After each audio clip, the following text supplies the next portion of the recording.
El CJNG quiso matar a un perro callejero.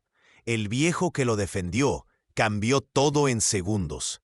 Son las 7:23 de la mañana cuando don Lupe Madrigal, de 74 años, empuja la puerta de lámina de su casa en la colonia Constitución de Zapopan.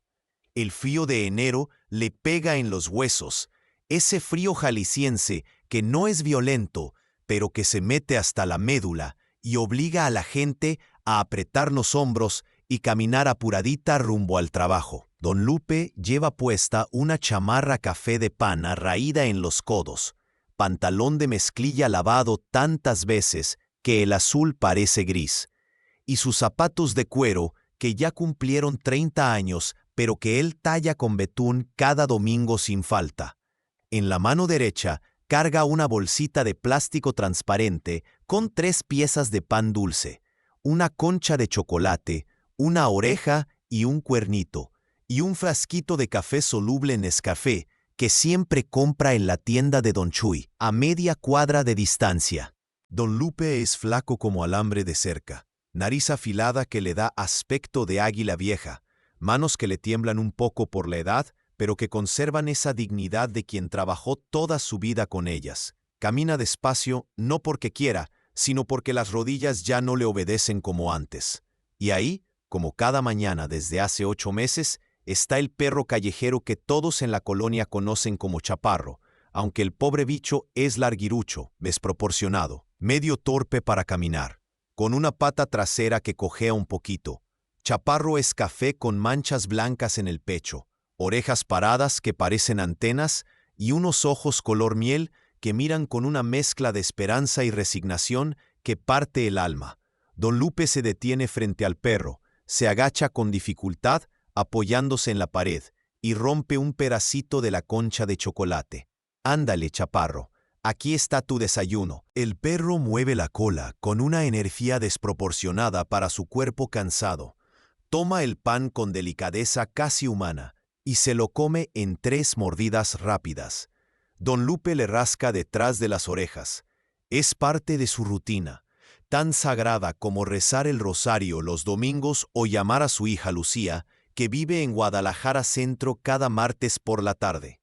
Lo que don Lupe no sabe es que esta mañana, ese gesto simple de darle pan a un perro callejero va a romper el silencio de miedo que lleva años aplastando a toda la colonia Constitución. Jamás imaginó que defender a un animal indefenso lo convertiría en el símbolo de resistencia de todo un barrio contra el cartel Jalisco Nueva Generación. Quédate hasta el final, porque lo que va a pasar en esta calle de Zapopan va a demostrar que a veces la valentía no necesita gritos ni armas.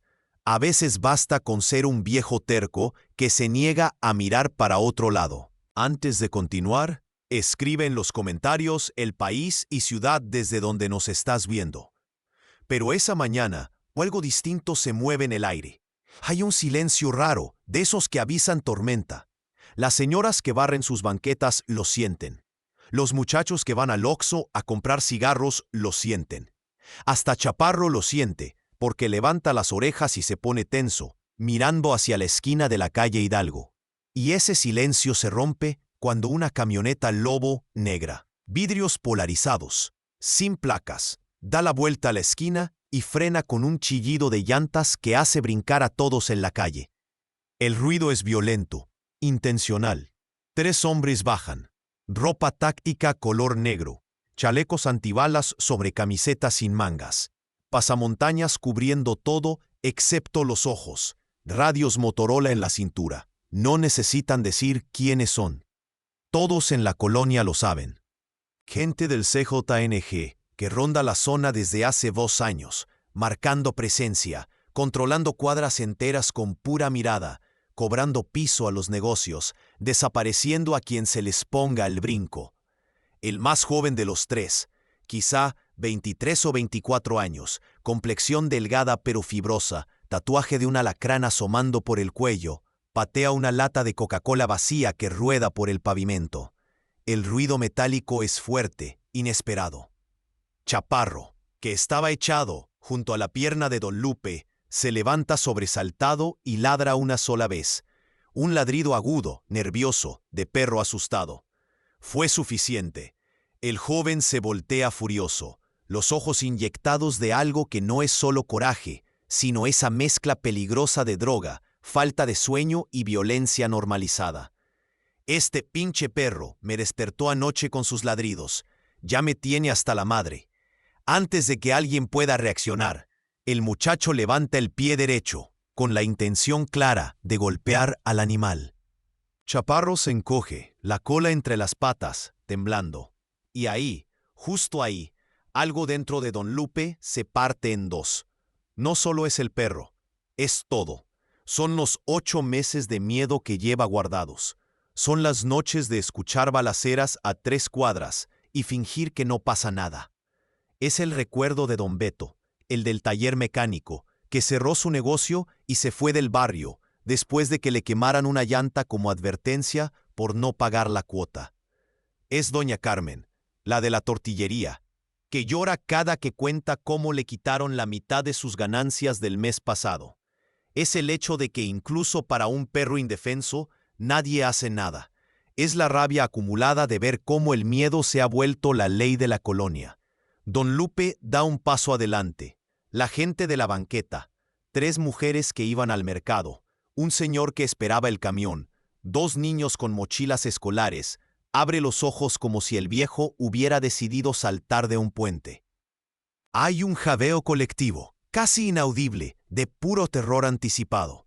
Déjenlo en paz. La voz de Don Lupe sale ronca, temblorosa, pero firme. Cada palabra cuesta un pedazo de valentía que él no sabía que tenía. Los 3 hombres giran al mismo tiempo. El movimiento es sincronizado, amenazante. El líder del grupo, un sujeto que todos en la zona conocen como el Puma, 38 años, chaparro pero ancho como refrigerador.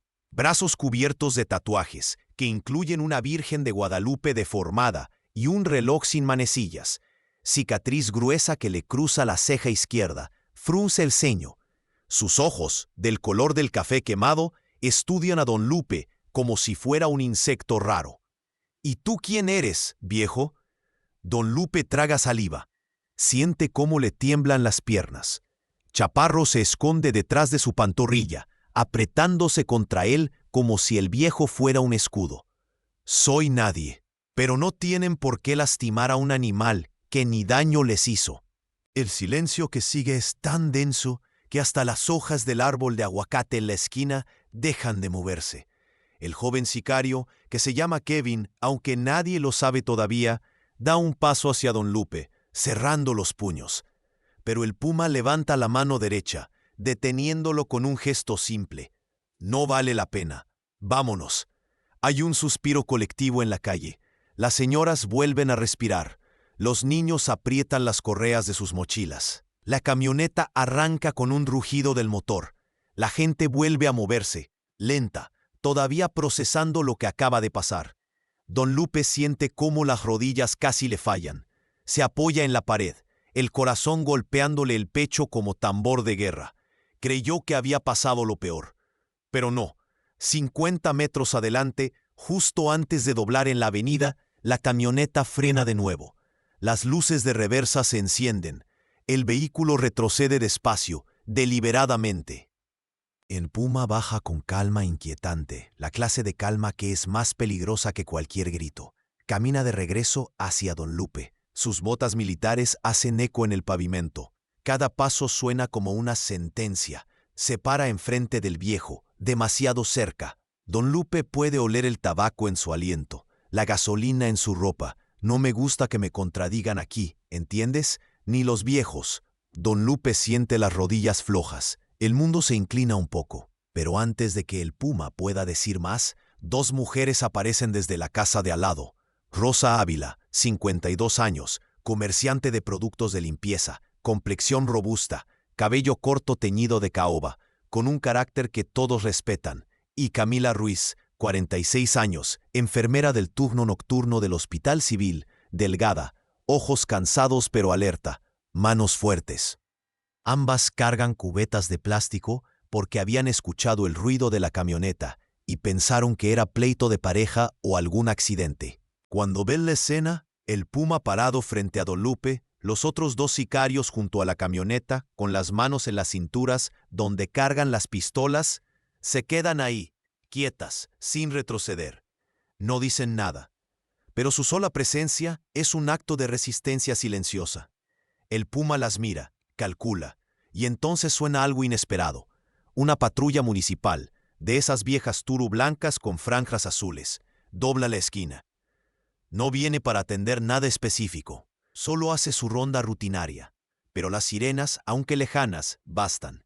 El Puma murmura algo que nadie alcanza a descifrar, algo sobre la próxima vez y cuidado. Se voltea, sube a la camioneta y el vehículo desaparece con un chirrido de llantas. Don Lupe cae sentado en la banqueta. Las manos le tiemblan violentamente. Chaparro le lame los dedos, gimiendo bajito, como si entendiera que algo importante acaba de pasar. «Viejo loco», dice Rosa, pero con un respeto distinto, nuevo, que no estaba ahí antes. Camila se agacha junto a él. Le toma el pulso con gesto profesional. Está acelerado, pero va a estar bien. El barrio entero habló del asunto ese mismo día. En la tienda de Don Chuy, en la taquería de la esquina donde Don Abel prepara tacos de barbacoa los domingos, en la peluquería de Doña Tere, donde las señoras se reúnen a platicar mientras les recortan el cabello. Unos decían que Don Lupe había sido valiente, que alguien tenía que poner un alto. Otros, más cautelosos, decían que había firmado su sentencia, que los del CJNG no olvidan, que mejor hubiera dejado que patearan al perro. Don Lupe solo siguió caminando por el barrio como siempre, con Chaparro pegado a los talones como sombra fiel. Pero para entender por qué un hombre de 74 años decidió arriesgar su vida por un perro callejero, hay que conocer quién es realmente Guadalupe Madrigal Ortega. Don Lupe nació en 1950 en un rancho pequeño llamado El Saucito, a 40 kilómetros de Zapopan, cuando esa zona todavía era campo abierto y vacas pastando. Su padre, Esteban Madrigal, era campesino. Su madre, Socorro Ortega, partera del pueblo que traía niños al mundo con sus propias manos y rezos a la Virgen de San Juan. Lupe fue el tercero de 7 hermanos. Aprendió a trabajar antes de aprender a leer, ordenar vacas a las 5 de la mañana, plantar maíz, cosechar frijol, reparar cercas bajo el sol que raja las piedras. A los 17 años llegó a Guadalajara, buscando algo más que tierra y pobreza. Consiguió trabajo en una fábrica de ladrillos en Tlaquepaque. 12 horas diarias bajo el calor del horno, manos llenas de ampollas, pulmones llenos de polvo. Pero ahí aprendió algo que lo marcó para siempre. Vio cómo un patrón abusivo golpeaba a un muchacho indígena por llegar tarde. Vio cómo nadie decía nada. Cómo todos agachaban la cabeza. Lupe, con 18 años recién cumplidos, se paró entre el patrón y el muchacho. «Ya basta, él no es tu perro».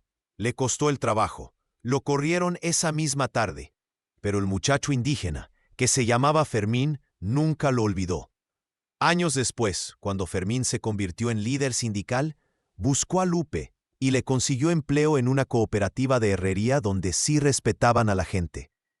Lupe trabajó 42 años como herrero. Se casó a los 25 con Estela Barajas, una mujer de San Pedro Tlaquepaque, maestra de primaria, ojos negros profundos, risa que sonaba como campanas. Tuvieron 3 hijos, Lucía, Roberto y Miguel. La vida no fue fácil. Roberto, el hijo del medio, murió en un accidente de tránsito hace 4 años, atropellado por un conductor ebrio que huyó y nunca pagó. Miguel emigró a Estados Unidos hace 10 años y apenas llama 2 veces al año. Solo Lucía, la mayor, se quedó cerca. Vive en Guadalajara Centro con su esposo Javier y sus 2 hijos, Sebastián de 9 años y Valeria de 6. Don Lupe vive solo en esa casa de lámina y bloc, en la colonia Constitución. La compró hace 30 años, cuando la zona todavía era segura, cuando los niños jugaban fútbol en la calle sin miedo. Ahora la casa es chica, una recámara, una cocina con estufa de 2 hornillas, un baño angosto y una sala que es más pasillo que sala. Las paredes están decoradas con fotos viejas. Estela sonriendo en su vestido de novia, los niños en sus primeras comuniones, Roberto con su uniforme de la secundaria técnica. Lupe recibe una pensión pequeña del IMSS. Apenas le alcanza para comer, pagar la luz y comprar su medicina para la presión alta. No tiene lujos, pero tiene dignidad. Y tiene memoria. Recuerda cuando este barrio era comunidad, cuando la gente se ayudaba, cuando los niños respetaban a los viejos y los viejos cuidaban a los niños. Esa dignidad, esa memoria, es lo que no permitió que se quedara callado cuando vio a un hombre levantar el pie para patear a un perro indefenso. Porque Lupe Madrigal Ortega aprendió hace 60 años que cuando uno agacha la cabeza ante la injusticia crece.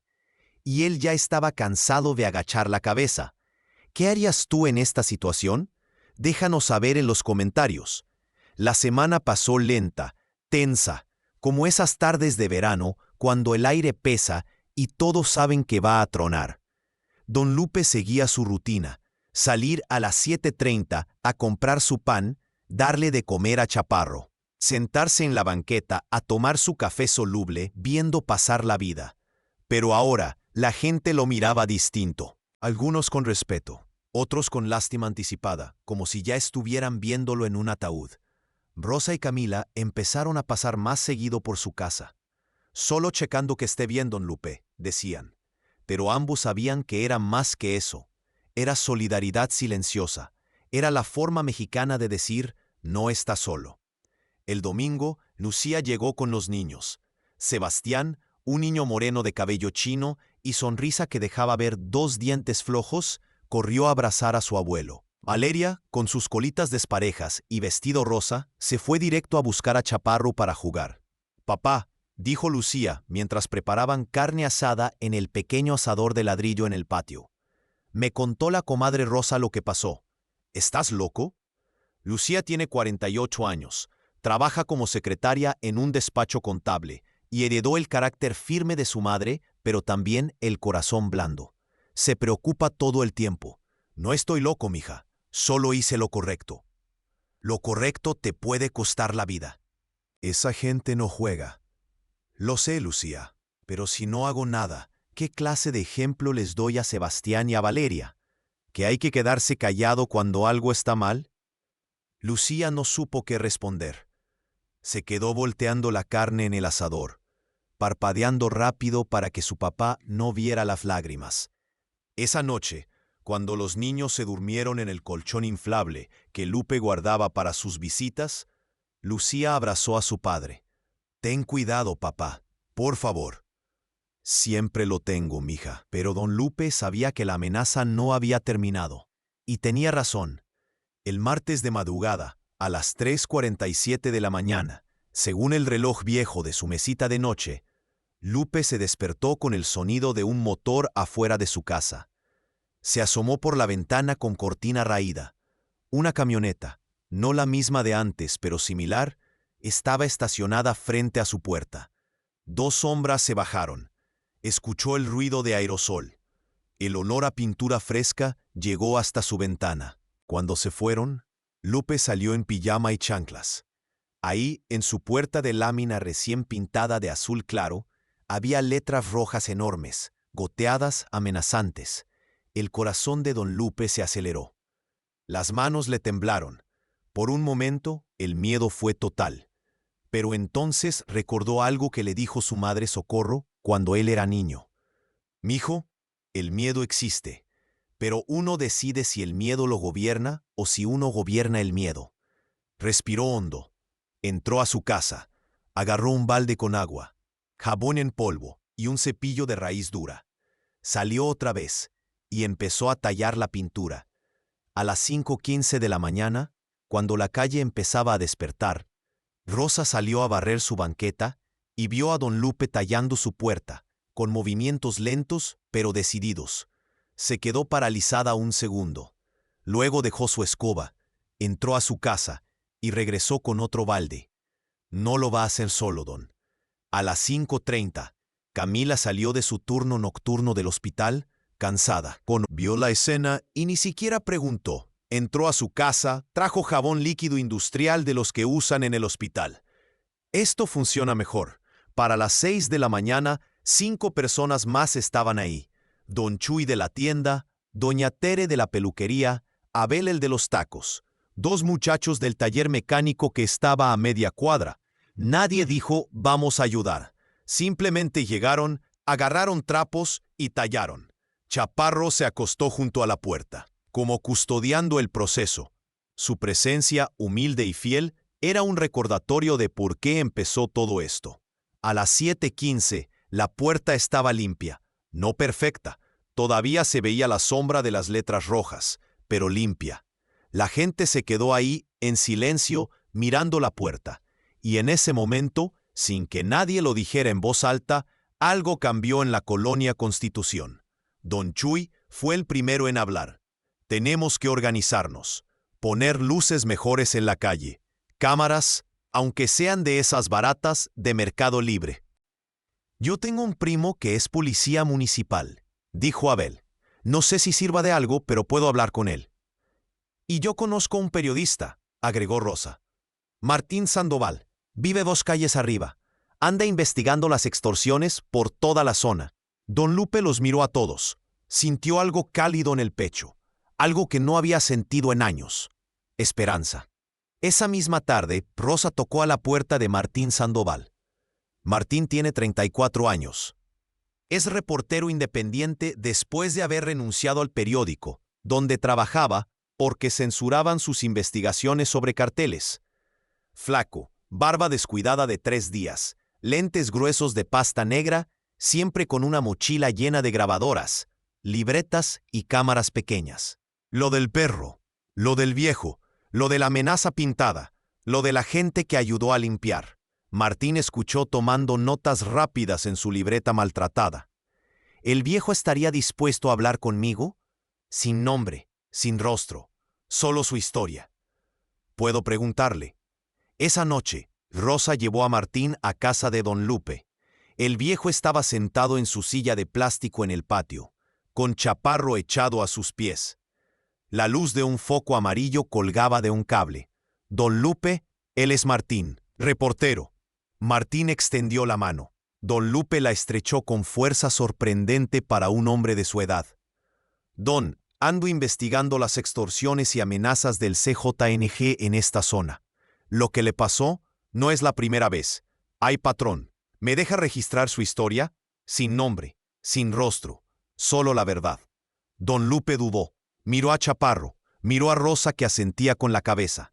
Pensó en Estela, en Roberto, en todo lo que había perdido. Pensó en Sebastián y Valeria, en el futuro. Está bien, pero quiero que quede claro algo. No lo hago por mí. Lo hago porque estoy cansado de que esta colonia viva con miedo.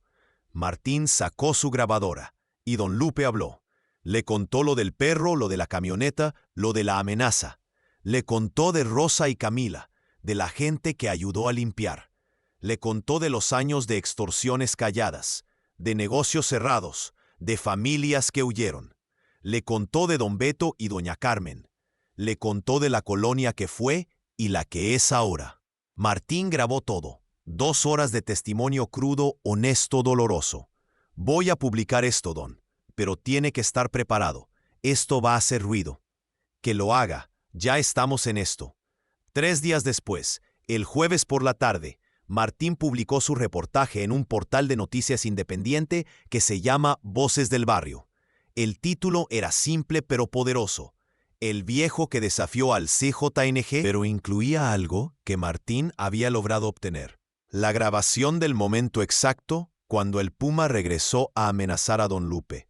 Martín había entrevistado a 3 testigos más del incidente. Tenía voces, contexto, datos sobre el control territorial del CJNG en Zapopan. La nota se viralizó en redes sociales. Primero, localmente, luego a nivel estatal.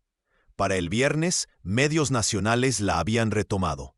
Anciano enfrenta al CJNG en Zapopan. La resistencia silenciosa de las colonias olvidadas, cuando un perro vale más que el miedo. Y con eso, la presión llegó a niveles que nadie esperaba. El Puma recibió una llamada de sus superiores en la estructura del CJNG. No estaban contentos. El reportaje había puesto atención sobre operaciones que preferían mantener en la sombra. La Guardia Nacional anunció rondines en la zona. Políticos locales, presionados por la opinión pública, prometieron acción. El Puma sentía que su autoridad había sido cuestionada, y en el mundo del crimen organizado, eso no se perdona. El sábado por la noche, la camioneta negra volvió a pasar por la calle de Don Lupe. Esta vez no se detuvo, solo pasó despacio, ventanas abajo, música de narcocorridos a todo volumen. 3 vueltas, cada una más lenta que la anterior. Esas miradas que pesan más que golpes. Don Lupe lo vio desde su ventana. No salió, se quedó sentado en su silla, con Chaparro a sus pies, rezando bajito el rosario que Estela le había regalado en su aniversario número 20. Rosa y Camila también lo vieron. Se quedaron despiertas toda la noche, atentas, con los teléfonos listos para llamar a la policía, aunque ambas sabían que la policía muchas veces llegaba tarde o no llegaba. La tensión era insoportable. La colonia entera lo sentía, como esos minutos antes de que explote una bomba. Y entonces, el domingo al mediodía, pasó lo que cambió todo. Martín publicó un segundo reportaje. Este era más profundo, más peligroso. Incluía documentación de extorsiones específicas, testimonios de comerciantes con voces distorsionadas, fotografías de negocios cerrados con mensajes amenazantes. Y al final, incluía algo que nadie esperaba. Una grabación donde se escuchaba claramente la voz del Puma, amenazando a un empresario de la zona de Constitución. O pagas o prendes, tú decides. La voz era inconfundible para cualquiera que lo conociera. El reportaje se viralizó aún más rápido que el primero. Para la tarde del domingo tenía 50,000 vistas. Para el lunes en la mañana, 200,000. Las autoridades estatales y federales no podían ignorarlo. Y con eso llegó la cascada de eventos que nadie pudo detener. El martes en la mañana, 2 camionetas de la Guardia Nacional llegaron a la colonia Constitución. No era un operativo, era presencia. Rondines lentos por las calles principales. Los soldados, con sus uniformes y rifles, caminaban en parejas, saludando a la gente, preguntando si todo estaba bien. Para la gente de la colonia, acostumbrada a ser ignorada por las autoridades, fue surrealista. Rosa lloró cuando un soldado joven le preguntó si se sentía segura en su casa. Es la primera vez en años que alguien me pregunta eso. Don Lupe estaba sentado en su silla cuando un comandante de la Guardia Nacional tocó a su puerta. El hombre era alto, moreno, de unos 45 años, con mirada seria pero no cruel. Se llamaba comandante Héctor Villegas. ¿Usted es el señor del reportaje? Don Lupe asintió. Chaparro gruñó bajito desde atrás de sus piernas. No vengo a molestarlo, don.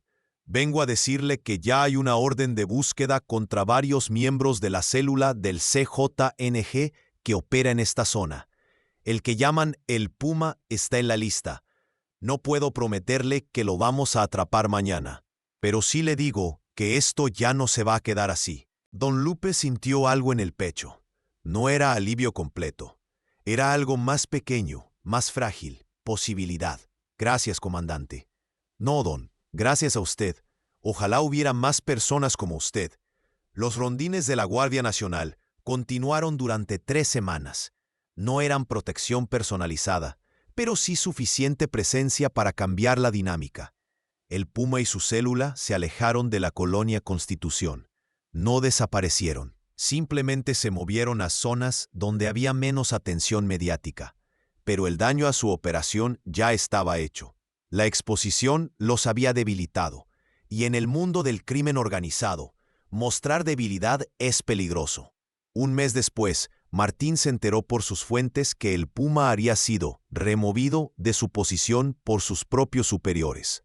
Nadie supo exactamente qué pasó con él. Algunos decían que lo mandaron a Michoacán, otros que lo ejecutaron por llamar demasiada atención. La verdad se perdió entre rumores. Lo que sí quedó claro fue que la colonia Constitución respiró. No era paz completa. El CJNG seguía operando en Zapopan, en Guadalajara, en todo Jalisco. Pero en esas calles específicas la presión disminuyó. Don Lupe pudo volver a caminar tranquilo. La gente empezó a salir más. Los niños jugaron fútbol en la calle otra vez. Don Chuy puso luces mejores en su tienda. Abel volvió a hacer carne asada los domingos en la banqueta. Y algo más pasó. Algo que nadie planeó, pero que creció orgánicamente. La colonia se organizó. Formaron un grupo de WhatsApp para alertarse de cualquier peligro. Instalaron cámaras caseras en las esquinas principales. No eran seguridad profesional, pero eran algo. Era comunidad recuperada. Rosa se volvió la líder no oficial del grupo. Camila conectó con otras enfermeras y doctores para ofrecer consultas gratuitas los sábados en la pequeña cancha del barrio. Martín siguió documentando historias de resistencia comunitaria en otras colonias de Zapopan. Don Lupe, por su parte, siguió siendo Don Lupe. Se levantaba temprano, compraba su pan, le daba de comer a Chaparro. Pero ahora, cuando caminaba por la calle, la gente lo saludaba diferente, con respeto, con cariño. Los niños le decían Don Lupe el Valiente. Las señoras le regalaban tamales y atole. Los hombres le daban palmadas en el hombro. «Usted nos recordó que podemos hacer algo», le dijo Don Chuy un día. 6 meses después del incidente, una tarde tranquila de julio, Don Lupe estaba sentado en su silla de plástico, con Chaparro echado a sus pies como siempre. Lucía había venido con los niños. Sebastián estaba enseñándole al perro a dar la pata. Valeria dibujaba con gises de colores en el piso del patio. Don Lupe miraba la escena con ojos húmedos. Pensó en Estela, pensó en Roberto, pensó en todos los años de miedo acumulado. Pensó en ese momento simple cuando decidió defender a un perro callejero. «Abuelo», dijo Sebastián, «¿es cierto que enfrentaste a los malos?» Don Lupe lo miró. Ese niño de 9 años con ojos curiosos y esperanzados. «No los enfrenté, mijo. Solo hice lo que sentí correcto. A veces uno tiene miedo, ¿sabes? Mucho miedo. Pero hay cosas que importan más que el miedo. ¿Cómo qué? Como cuidar a quien no puede cuidarse solo. Como no quedarse callado cuando algo está mal. Como recordar que uno vale más que el miedo que nos quieren meter». Sebastián asintió, procesando las palabras con esa seriedad que tienen los niños cuando sienten que les están diciendo algo importante. Esa noche, cuando Lucía se llevó a los niños de regreso a su casa, Don Lupe se quedó solo en el patio. Encendió una velita pequeña en un vasito de vidrio. La puso junto a una foto vieja de Estela que guardaba en la mesita de la sala. Se sentó. Chaparro se acomodó a sus pies, cerrando los ojos con esa confianza absoluta que solo los perros saben dar. Escuchó los grillos. Escuchó una cumbia lejana de alguna casa vecina. Escuchó la risa de unos muchachos pasando en bicicleta. Sonidos de vida. No sabía si había ganado algo o si simplemente había recordado al barrio que todavía quedaba dignidad por defender. Pero entendió que a veces, un acto pequeño, como proteger a un perro callejero, puede cambiar el rumbo de todo un lugar. A veces, la valentía no es gritar, no es pelear, no es tener armas o poder. A veces, la valentía es simplemente permanecer de pie cuando todos esperan que te hinques. Y él, Guadalupe Madrigal Ortega, un viejo cualquiera de 74 años, con manos temblorosas y rodillas débiles, lo había hecho. 3 años después, Don Lupe tiene 77 años, camina más lento ahora, con un bastón que le regaló Lucía en su cumpleaños. Pero sigue haciendo su rutina, sigue comprando su pan, sigue dándole de comer a Chaparro, que ahora es un perro viejo también, con el hocico gris y los movimientos lentos. La colonia Constitución no es perfecta. El crimen organizado sigue existiendo en Jalisco. Las extorsiones siguen pasando en otras zonas. Pero en estas calles específicas, la gente aprendió algo fundamental, que cuando una comunidad se une, cuando decide no quedarse callada, puede cambiar su realidad. El grupo de vigilancia que formaron todavía existe. Las cámaras siguen funcionando. Los rondines de la Guardia Nacional ya no son constantes, pero pasan cada tanto. Y la gente sigue saludándose, cuidándose, recordando que son comunidad. Martín Sandoval ganó un premio estatal de periodismo por su trabajo documentando la resistencia comunitaria en Zapopan. Dedicó el premio a todos los Don Lupes de México que se niegan a vivir de rodillas. Rosa abrió un pequeño comedor comunitario donde alimenta a gente de bajos recursos 2 veces por semana. Camila sigue siendo enfermera, pero ahora también da pláticas de primeros auxilios en las escuelas del barrio. La puerta de Don Lupe se volvió, de alguna manera extraña, un símbolo. La gente nueva que llega al barrio pregunta por la casa del viejo y el perro. Y los vecinos cuentan la historia con orgullo. Una tarde de diciembre, justo antes de Navidad, Don Lupe estaba sentado en su silla cuando escuchó que tocaban a su puerta. Era una mujer joven, tal vez 30 años, con un niño de la mano. ¿Don Lupe? Sí, dígame. Soy de la colonia Santa Cecilia, del otro lado de la avenida. Allá también tenemos problemas, con extorsiones, con amenazas, y alguien nos contó su historia. Queríamos conocerlo. Queríamos preguntarle, ¿cómo le hicieron? ¿Cómo organizaron a la gente? Don Lupe la miró. Vio en sus ojos el mismo miedo que él había sentido aquella mañana frente al puma. Pero también vio algo más, determinación. Pasen, vamos a platicar. Y ahí, en ese patio pequeño, con un foco amarillo colgando de un cable, Don Lupe compartió lo que había aprendido. No con palabras grandilocuentes, no con soluciones mágicas, simplemente con la verdad de quien vivió el miedo y decidió enfrentarlo. Cuando la mujer y su hijo se fueron, ya era de noche. Don Lupe se quedó sentado. Chaparro roncaba suavemente a sus pies. El viejo cerró los ojos. Pensó en Estela, en sus hijos, en los años vividos, en los errores y los aciertos, en el miedo y en la dignidad. Y entendió algo que le tomó 77 años aprender, que la vida no se mide por cuánto tiempo vivimos, sino por cuántas veces elegimos ser dignos cuando hubiera sido más fácil ser cobardes. Que a veces lo más revolucionario que puede hacer una persona es simplemente negarse a vivir de rodillas. Que un viejo cualquiera y un perro callejero pueden recordarle a todo un barrio que todavía vale la pena pelear por lo que es correcto. Don Lupe abrió los ojos, miró las estrellas apenas visibles a través de la contaminación lumínica de Zapopan. Sonrió. Mañana volvería a levantarse temprano. Compraría su pan. Le daría de comer a Chaparro. Caminaría por su calle con la frente en alto. Porque eso es lo que hace la gente digna. Sigue adelante, paso a paso, día a día, recordándole al mundo que la esperanza no se negocia y que la dignidad no está en venta. Y esa, al final, es la historia más importante que se puede contar. Suscríbete para descubrir más historias de personas valientes que se niegan a vivir con miedo. Dale like si crees que esta historia merece ser recordada. Gracias por acompañarnos hasta el final. La valentía no siempre grita. A veces solo permanece de pie.